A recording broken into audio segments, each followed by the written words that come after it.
Zontes 703 series front master pump oil cup cover disassembly video tutorial. Required tools: cross screwdriver. Use a cross screwdriver to loosen the two bolts securing the front master pump oil cup cover and remove the oil cup cover.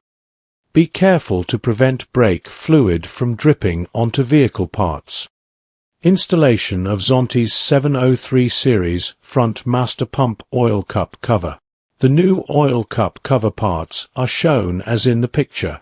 Follow the video sequence to assemble the oil cup cover. Align the hole of the white plastic part and the groove of the black rubber part with the holes of the oil cup cover for installation. Align the two groove positions of the oil cup cover with the bolt holes on the oil cup for installation. Reinstall the two new bolts securing the oil cup cover and tighten them with a cross screwdriver.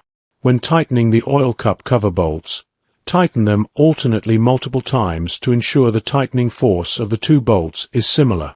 The tightening torque must not exceed 2 Newton meters. I'm coming for the throne.